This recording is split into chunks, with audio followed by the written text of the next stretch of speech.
Hello and welcome to Mississippi Insight. I'm Byron Brown. Thank you for joining us. This week, medical marijuana and the state legislature are lawmakers finally ready to legalize. And will the governor sign the current bill? Angie Calhoun, founder of the Mississippi Cannabis Patients Alliance, responds to the latest moves. Also, Mayor Chokwe Antar Lumumba returns from COVID isolation. We'll talk with him about his fight with the bug and what's next at City Hall. That's all ahead this morning on Mississippi Insight. We begin the show with the latest on medical marijuana legislation. State senators have passed a bill, and one of his advocates has been talking with negotiators at the Capitol. Angie Calhoun founded the Mississippi Cannabis Patients Alliance, the nonprofit group advocates for safe access to medical cannabis in Mississippi. Angie Calhoun, welcome to Mississippi Insight. Well, thank you so much, Byron. It's a pleasure to be here, and I appreciate you. Well, we're talking with you on a Thursday. You've been monitoring developments at the Capitol closely. Remind us what happened in the Senate today. Well, it did take several hours, and we sat there through it and listened to several amendments that came about and proposals. But in the end, Senator Blackwell's bill, original bill, was the one that they voted on, and we had overwhelming unanimous support for it. And I could not be more thankful. I really and truly feel like I'm still in shock over it. And it just took me a minute really to take it all in. And initially, I just was like so thankful for the overwhelming support of our senators. It was a blessing to me as a mother and an advocate. What does this latest legislation allow in terms of which patients qualify and how much is allowed for purchase and what agency regulates it, et cetera? Yeah, so we're looking at 3.5 ounces per month for a patient in flower form. And so, we've got over 28 medical conditions that qualify a patient. And that's a good number because, there are so many different debilitating medical conditions that are out there that cause severe pain and nausea and vomiting. And, and patients, they deserve to get immediate relief from medical cannabis. And so that's the beauty of this product is that, patients say that are, suffering with chemo, they can get immediate relief through an inhaled form. So, and that's the way that it, for my son, he suffered with severe nausea and vomiting. So an inhaled form gives him immediate relief and lets him be able to eat a real meal. And I'm thankful for that. How does this compare to what voters approved on Initiative 65 back in 2020? Yeah, this is actually a far more conservative bill. We had 5 ounces in Initiative 65, and we're down to 3.5 ounces. We have, even more safeguards put in place for the patients, for the industry. And so, Senator Blackwell and Representative Lee Yancey have worked really diligently with not only advocates like me, but with the industry and with the government officials to make sure that this is a great program that will work for the patients of the state and for the industry. And so, for that, I'm so grateful to them. We want to play some sound from Governor Tate Reeves. He discussed his concerns about the bill that was negotiated late last year. Take a listen. It is my view that if you're going to have a scenario in which you don't have pharmacists involved, you have bud tenders who only are required to have 8 hours of service, then the way in which you ensure that you limit the amount of marijuana on the streets of Jackson and other parts of the state is you put a cap on how much individuals can get in any one year. Angie, do you think that the current bill adequately addresses the governor's concerns, and do you share his concerns? Well, we want this to be a safe and effective, well-regulated program. However, his, recently we heard that he just wants 2 ounces, and I'm very, very concerned as a mom and advocate for patients and my own child that may not be enough. So the 3.5 ounces, I think, is a great compromise. And so, and I have also said, for them to insinuate in a way that patients would be putting a lot of marijuana, their medicine on the streets is, that's rather demeaning to the patients, and they don't deserve to be, have that put upon them that they would do that. This is going to be a well-regulated program. I've spoken with Commissioner Andy Gibson several times, and I know that he is going to enforce the rules and regulations in a proper manner, and that he'll be a fair regulator about it and enforcer of the rules and regs. And so I hope that Governor Reeves, along with a few other people, will actually sit down and talk with some of us advocates, caregivers, patients, and understand our point of view. I do not want any patient to have to move away the way that my son did, to have to continue to suffer, or to have to possibly go to the illicit market where they could buy contaminated products or risk criminal prosecution over that. And the best thing about this industry, and I've been quoted on this multiple times, but that's what made me feel good about my son getting cannabis in Colorado, was that it is tested. We know how much THC is in there. We know that it's free of leads and molds and other contaminants, which is extremely important for the sick people of Mississippi. Well, you mentioned Commissioner Andy Gibson. He has said before that he doesn't want his agency to have anything to do with regulating and enforcing the medical marijuana law. Republican Senator Angela Hill offered her own bill that would completely ban combustible marijuana and make non-combustible harder to obtain. What do you think about this level of a political opposition to a proposal that was endorsed so strongly by voters in 2020? Yeah. Well, Senator Hill did bring up a proposal today, but over 30 states across the country have been, offering a medical cannabis program, and it is working for their patients. And, like I said, patients shouldn't have to move from Mississippi to another state to get a product that works for the patients.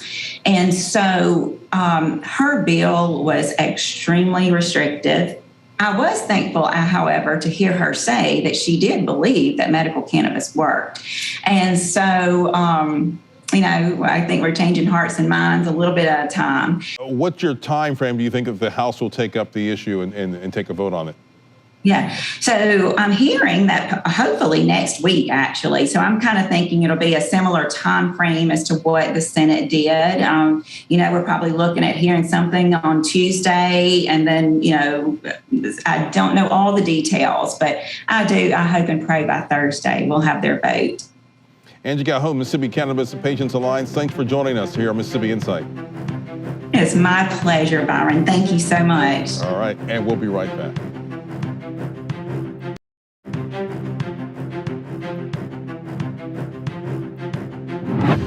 The mayor of Jackson kicked off the new year in recuperation. It was December 21st when Chokwe Antar Lumumba announced that he had tested positive for COVID-19, and since then, he has been working from home. And last week, he ended in isolation and held a news conference to discuss the work ahead. Mayor Lumumba joined us by Zoom this morning. Mayor, welcome back to Mississippi Insight. Thank you for having me, Byron. Look forward to our discussion as always, and look forward to providing information to your listening audience. First of all, just tell us how you're feeling and what has it been like dealing with COVID-19?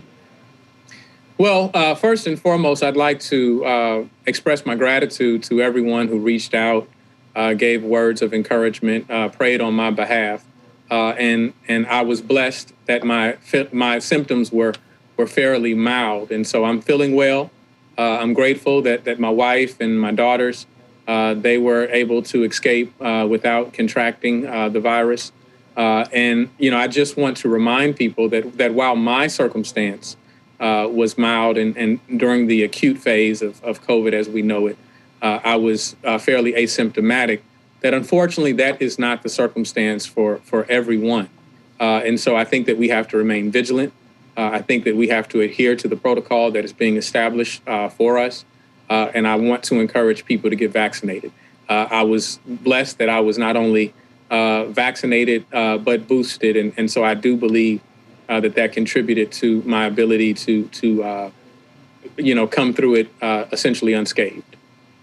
In your press conference Monday before last, you urged the community to get more involved in curbing crime and gun violence. We've already begun 2022 with several gun homicides.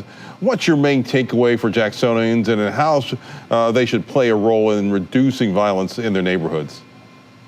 Well, as I have always said, and I love to steal the words of Ella Baker, who said, when you look deep into community, you find strength, not weakness. We understand that it is the community that is often closest to the harm, but also closest to the solutions. And so it requires that collaboration from community members to not only law enforcement, but all agencies and all people who have agency to solve and curtail the issues of crime. One other thing that we highlighted within that meeting is that as we looked at the number of homicides we've had thus far, it is already painting the picture that we have seen in the past, that the majority of those homicides were actually from interpersonal relationships, things like domestic violence, arguments where, the suspect or perpetrator, killed someone that they knew and had relationship to. And so we need assistance with that. Unfortunately, that becomes difficult to merely just police. We believe that we have to have a strong police department. We believe that we have to show presence and we have to show penalties for the actions that people take and strong penalties. But we also have to understand that there are other people that can assist in that aim. Your question is timely. Just today, I had a meeting with the second portion of our crime summit where the agencies that have responsibility in our city all met together from the local level to the state level to the federal level. And I think we had a good discussion where we were able to check in on our homework from our last meeting and also provide progress updates on some of our long-term goals and aspirations to make Jackson a safer city. The perpetrators in these crimes seem to be young people, teenagers and in their early 20s. Why do you think those are the suspects that are causing most of the crime here in the city? Well, I think that it would be less than fair to paint a broad stroke and say one reason. I think that there's probably a multitude of reasons, but I do believe that one of the contributing factors is our inability to engage them and give them distraction from some of the negative influences that are around them. I think that anytime you have young people with limited judgment, then it's always a balance of whether you're giving them alternatives of what to do than simply telling them what not to do. I believe in the case of some of the recent events that we've seen and arrests we've seen related to some young people that have committed some very heinous and horrific crimes in our city, and a number of those, that when it gets to that stage, then we have to make certain that we are implementing penalties which are commensurate with those acts. But at the same time, what we can't lose is that when we hear the voices, and I say hear the voices because some of the arrests that were recently made were based on some of the things that they were posting on social media. It's very difficult for me to not recognize that they still sound like children. And that's not to say that once they commit those acts, that they don't, it is required that they suffer the consequences for those acts. But it is to say that if they are starting that young, then we have to be able to mitigate and interrupt the cycle of other young people before they get to that stage. We'll have more with Mayor Lumumba when Mississippi Insight continues.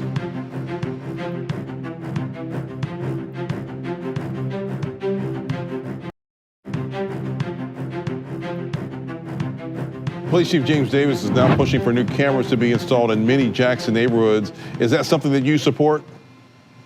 Yes, and I have from day one. I've supported the police department's, request to have 21st century tools in the effort of policing. And so we've supported the real-time command center or crime center. It goes by both names, even where there weren't resources to bear we looked under every rock in order to stand it up. That's one of the tools that we revealed to at the Crime Summit and talked about how it could better aid us. We've fortunately reached an agreement with Entergy that enables us to broaden the footprint of where we can put those cameras. The initial phase was putting it on poles that we owned as the city. So that was often poles that were for traffic signals. And so now entering that agreement with Entergy allows us to get in tighter spaces and areas that we couldn't get into previously. And so, it's not an effort to invade people's privacy. I share with people, what you decide to do on the middle of Capitol Street wasn't private to begin with, but also it is a tool that when a crime is in progress, that it gives our officers a real-time ability to respond. It's not something that they have to go and look at the footage later and put the pieces together. When we have a vehicle that is stolen and it registers on one of our cameras, it can follow and track it through that system once the system is fully implemented, so that we were able to give the officers, point-by-point information of where that suspect is. The legislature is now in session. What are you looking for from lawmakers this year? And will it be law enforcement support, infrastructure support, et cetera? Or what are you hoping to get from the state this year? As always, we have a very robust list of requests that are dealing with the needs that we have and the issues that we have in our city.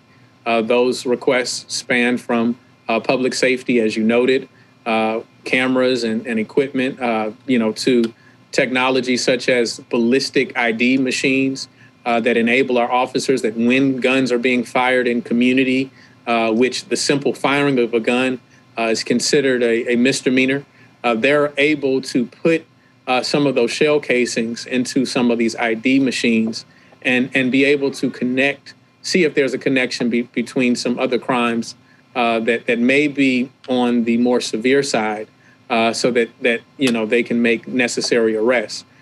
From the standpoint of infrastructure, we have a robust request that deals with our water and sewer specifically, trying to get matching funds for our ARPA funds that we have expended towards the goal of making sure that we have a sustainable and an equitable water distribution system, and also deal with the challenges that residents are unfortunately grappling with, such as sanitary sewer overflows.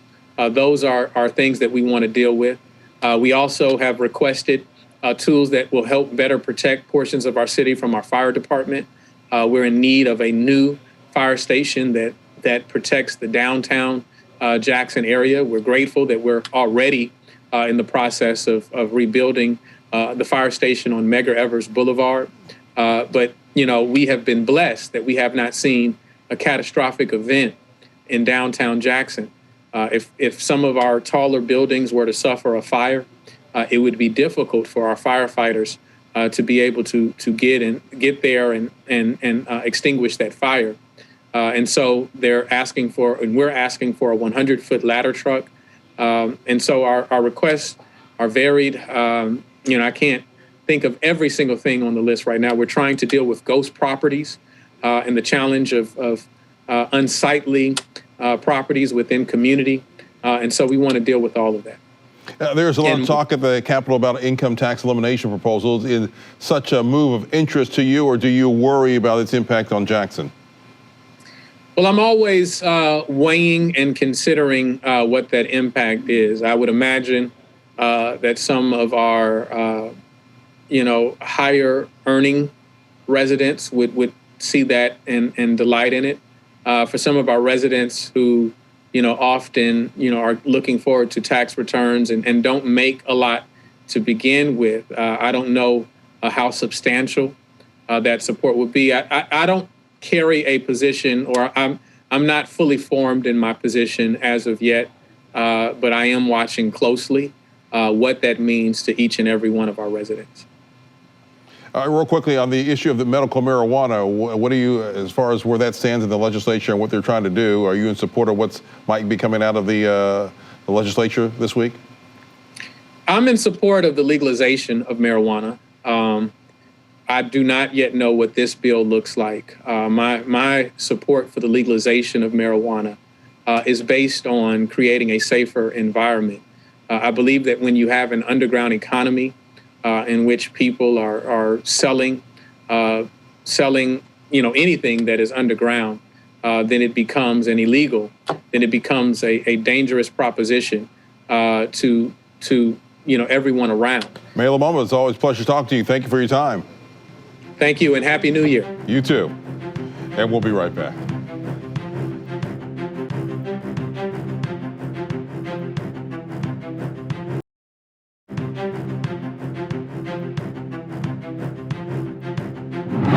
Big thanks to Mayor Chokwe, Lumumba, and Angie Calhoun for joining us this week. We'll be back next weekend with more of the political and current affairs coverage that you demand. I'm Byron Brown from all of us here at 12 News. Make it a great weekend.